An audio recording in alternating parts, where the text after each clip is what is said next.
اللهم صل وسلم على سيدنا محمد الفاتح لما أغلق والخاتم لما سبق والناصر الحق بالحق والهادي إلى صراطك المستقيم صلى الله عليه وعلى آله وصحبه حق قدره ومقداره العظيم. الفاتحة للراتب وإلى حضرة النبي محمد المصطفى صلى الله عليه وسلم. بسم الله الرحمن الرحيم. الحمد لله رب العالمين الرحمن الرحيم مالك يوم الدين إياك نعبد وإياك نستعين اهدنا الصراط المستقيم صراط الذين أنعمت عليهم غير المغلوب عليهم ولا الضالين آمين. وإلهكم إله واحد لا إله إلا هو الرحمن الرحيم. الله لا إله إلا هو الحي القيوم لا تأخذه سنة ولا نوم له ما في السماوات وما في الأرض. من ذا الذي يشفع عنده إلا بإذنه يعلم ما بين أيديهم وما خلفهم ولا يحيطون بشيء من علمه إلا بما شاء. وسع كرسيه السماوات والأرض ولا يؤوده حفظهما وهو العلي العظيم. لله ما في السماوات وما في الأرض وإن تبدوا ما في أنفسكم أو تخفوه يحاسبكم به الله فيغفر لمن يشاء ويعذب من يشاء والله على كل شيء قدير. آمن الرسول بما أنزل إليه من ربه والمؤمنون كل آمن بالله وملائكته وكتبه ورسله لا نفرق بين أحد من رسله وقالوا سمعنا وأطعنا غفرانك ربنا وإليك المصير.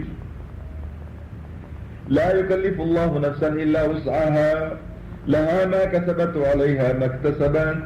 ربنا لا تؤاخذنا إن نسينا أو أخطأنا ربنا ولا تحمل علينا إصرا كما حملته على الذين من قبلنا ربنا ولا تحملنا ما لا طاقة لنا به واعف عنا واغفر لنا وارحمنا أنت مولانا فانصرنا على القوم الكافرين.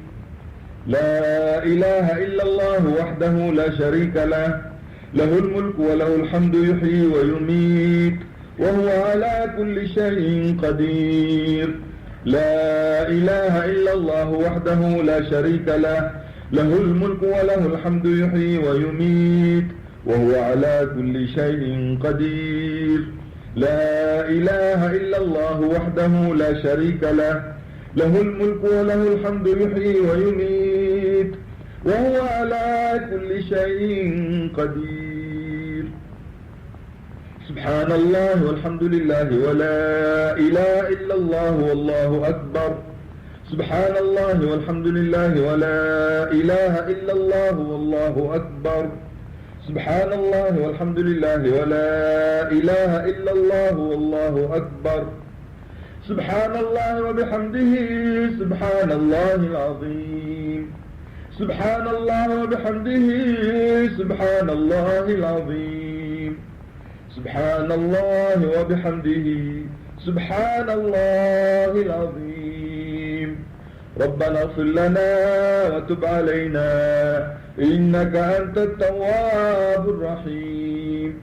ربنا اغفر لنا وتب علينا إنك أنت التواب الرحيم. ربنا اغفر لنا وتب علينا إنك أنت التواب الرحيم. اللهم صل على محمد اللهم صل عليه وسلم.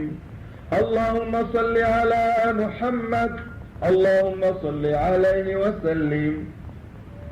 اللهم صل على محمد اللهم صل عليه وسلم. أعوذ بكلمات الله التامات من شر ما خلق. أعوذ بكلمات الله التامات من شر ما خلق. أعوذ بكلمات الله التامات من شر ما خلق. بسم الله الذي لا يضر مع اسمه شيء في الأرض ولا في السماء وهو السميع العليم. بسم الله الذي لا يضر مع اسمه شيء في الأرض ولا في السماء وهو السميع العليم.